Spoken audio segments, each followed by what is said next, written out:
System है, अगर हिंदी में अगर है तो न्यूट्रिएंट्स वर्ड है वो, और साथ में क्या है, इम्यून सिस्टम है। कोविड-19 के बाद क्या हुआ लोगों का, इम्यून सिस्टम नहीं है, that is not immune system, that is immune system, immune word है, इम्यून।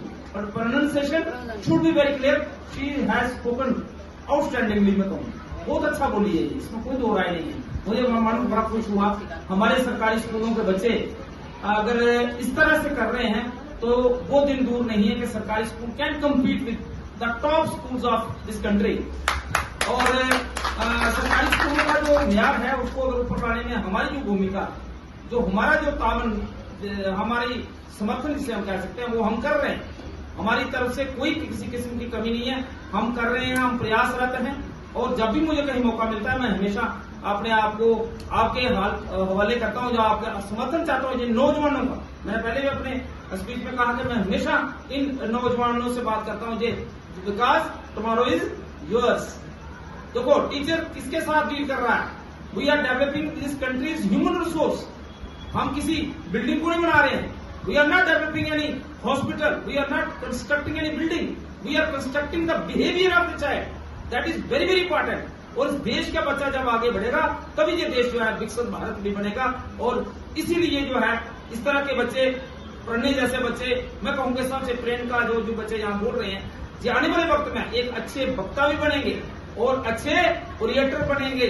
जिस तरह से हम लोग बोल रहे हैं tomorrow is yours, you can sit on my chair.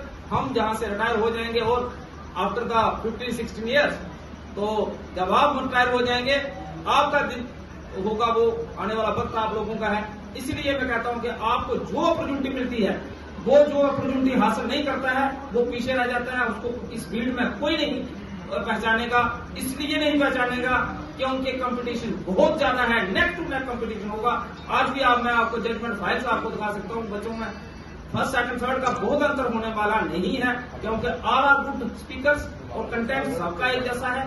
और कंटेंट में थोड़ी सी डिलीवरी भी देखनी है कि हमने डिलीवर कितना कौन करता है, उसको मैंने आगे लेके जाना है। और डिस्ट्रिक्ट लेवल के ऊपर एक बहुत अच्छा फंक्शन हम लोग करें और हमारे रामनगर के बच्चे वहां भी जीते, और प्रोविंशियल लेवल, फिर यूपी लेवल और फिर नेशनल लेवल एनसीईआरटी तक जाए, तो हमारे लिए ये बहुत बड़ी गर्व की बात होगी। तो जी बहुत अच्छे बोले हैं। और कथित दिमाग इंस्पायर अवार्ड भी बहुत अच्छा रहा है, सीमा चलोत्रा जी वहां पे हैं, हमारे टीचर, वो तो ट्रांसफर हो गया अभी, उसने बहुत अच्छा काम किया वहां पे, वो हमारी टीम की हिस्सेदार है, जैसे ऋचा है, संजय जी हैं हमारे। तो इस तरह से मैं समझता हूँ कि इन बच्चों को आप तैयार करोगे, आप भी इसे अपनी लाइफ में शामिल करें और अपने आप को रोगों से मुक्त करें। अब मैं बुलाना चाहती हूँ अपनी सहयोग स्नेहा शर्मा को। कौन सी क्लास में पढ़ती बच्ची? क्या बात है, बहुत बढ़िया, बहुत अच्छा।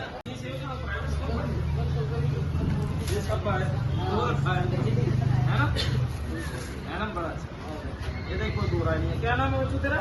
वंशिका वर्मा। वंशिका वर्मा तो आगे जाएगी पक्का, करवाऊंगा तेरा सेटिंग करूंगा। गुड आफ्टरनून, मेरा नाम सही है ना फैसला हमारा? yes, आप जज हैं आज। और ये बच्ची का क्या नाम पूछो आपका? आप बहुत अच्छे एक नेता भी बन सकते होगा देश खुशहाल। हमें मोटा अनाज खाना चाहिए और अपने देश को आगे बनाना चाहिए। जय हिंद, जय हिंद। बीच वाली विभिन्न सपनों के लिए संयुक्त रूप से प्रयुक्त शब्द है। इन अनाजों के प्राचीन शासन सिंधु साम्राज्य से प्राप्त होते हैं।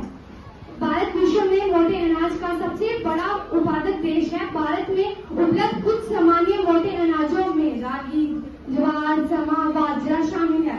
ये अनाज हमें प्राचीन काल से प्राप्त हुए हैं। ये अनाज प्रथम फसलों में से एक है। हम और कृषि संगठन ने 2023 को अंतरराष्ट्रीय मोटा अनाज वर्ष घोषित किया है। मोटे अनाज पोषक में जैसे प्रोटीन, फाइबर और एंटीऑक्सीडेंट पाए जाते हैं। भारत में जो वर्गों में मोटे अनाज उगाए जाते हैं, प्रमुख मोटे अनाज में ज्वार, बाजरा और रागी शामिल है। इस स्वास्थ्य संबंध लाभों के बारे में बढ़ती जागरूकता के साथ साथ परिवृत्त कृषि आवासों को पुनर्जीवित करने तथा छोटे पैमाने के किसानों की समझ देने के प्रयास से प्रेरित हैं। मैं कहना चाहती हूँ कि अनाज को पोषक अनाज और इतना महत्वपूर्ण क्यों माना जाता है? पहला, जलवायु। मोटे अनाज को जल की कमी वाले स्थानों पर भी उगाया जा सकता है।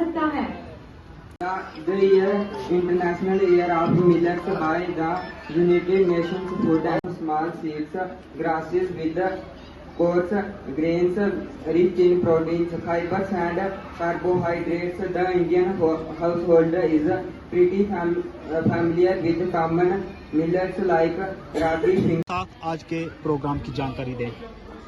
देखिए, मेरा नाम रशपाल सिंह है और मैं डाइट फूड की तरफ से आज एसोसिएट कोऑर्डिनेटर हूँ। आज का जो कार्यक्रम है वो मिलेट्स के ऊपर है और साइंस एंड टेक्नोलॉजी के ऊपर है और सेमिनार भी है और एग्जीबिशन है, ये दोनों। उससे पहले कि मैं आपको जानकारी दूं, मेरे साथ डिस्ट्रिक्ट टेक्निकल कोऑर्डिनेटर हमारे संजय जी हैं, एसके मल्होत्रा साहब हैं, हमारी जोनल लेवल की कोऑर्डिनेटर जो हैं वो ऋचा जी हैं और हमारे इस कार्यक्रम में जो स्टेट सेक्रेटरी की भूमिका में है कुलदीप आनंद जी। देखिए, ऐसा है, जो आज का जो कार्यक्रम है वो एक बड़ा लाउडर मैसेज है। ये एक छोटा मैसेज नहीं है, बहुत सारी बातें हैं करने में, मगर मैं आपको ब्रीफली में बताऊंगा कि जो बच्चे हैं हमारे क्लास 9 से लेके क्लास 12 तक, अगर उससे नीचे भी पार्टिसिपेंट्स हो सकते हैं, मगर हम क्लास 9 से लेकर क्लास 12 तक लेकर दे रहे हैं। मिलेट्स के ऊपर बात हो रही है। पिछले साल भी आप ही लोगों को हमने जहां तावन बुलाया था, यहाँ पे आपका समर्थन हमने चाहा था कि इस कार्यक्रम को आपको बुलाने की एक ही हमारी रिक्वेस्ट होती है, इंतजार रहती है कि भाई इस कार्यक्रम को जन जन तक पहुंचाया जाए। अगर कोई कार्यक्रम यहाँ हो रहा है तो आप लोगों के माध्यम से, क्योंकि बहुत सारे पब्लिक आज डोमेन जो है वो आप सोशल मीडिया के ऊपर है, मीडिया के जरिए बहुत सारी चीजें जिनको नहीं भी हम पहुंच पाए हैं, यहाँ रीच आउट नहीं हमारी हो सकती है, आप लोगों के जरिए हो जाती है, इसलिए आप लोगों का शुक्रिया। देखिए, मिलेट्स जो है एक मोटा अनाज की बात हो रही है। आज की तारीख में कह रहे हैं कि इसके अंदर वो गुण हैं जो किसी भी नॉर्मल अनाज में नहीं है। उसके ऊपर अगर हम जब बात करते हैं तो जो नौजवान आज बोल रहा है, 9th क्लास से लेके 12वीं तक के कक्षा के बच्चे जो आज पार्टिसिपेंट्स हैं हमारे जोन रामनगर के, तो अगर पार्टिसिपेशन बड़ी हेल्दी हुई है और ये बोल रहे हैं कि इसके अंदर कार्बोहाइड्रेट्स बहुत हैं, प्रोटीन्स बहुत हैं, विटामिन बहुत हैं, मिनरल्स बहुत हैं, तो भाई अगर सब कुछ इनमें है तो इनको एक हफ्ते के एक दिन हम भी इसका इस्तेमाल करके देखें। आपने पुरानी कहानियां सुनी होंगी कि कभी हमें थकान नहीं होती थी, किसको, जो हमारे एंसेस्टर्स बुजुर्ग थे, उनको कभी हमारी कहते थे कि थकान नहीं होती थी, पूरे दिन भूख नहीं लगती थी, क्या खाते थे ऐसा। तो हमें क्या हो रहा है कि हम अब गवर्नमेंट ऑफ इंडिया और जो ministry of science and technology जो है उसका ये मानना है कि इसका जो एक्चुअल जो मीनिंग है वो उन लोगों तक पहुंचे जो बेनिफिशियरीज हैं हमारे। तो मेरा इतना ही मानना था कि ये जोनल लेवल कार्यक्रम हो रहे हैं और ये इनकी सदारत जो है हम वर्दी प्रिंसिपल डाइट जनाब भारत भूषण साहब कर रहे हैं, वर्दी चीफ एजुकेशन ऑफिसर उधमपुर कर रहे हैं। इनकी सरबराही में ये कार्यक्रम हो रहे हैं और सारे जोन्स में हो रहे हैं, 11 एजुकेशन जोन्स हैं हमारे और सब जगह हो रहे हैं। उनकी ही वजह से सारे कार्यक्रम हो रहे हैं। जो हमारी पूरी टीम्स, हमारे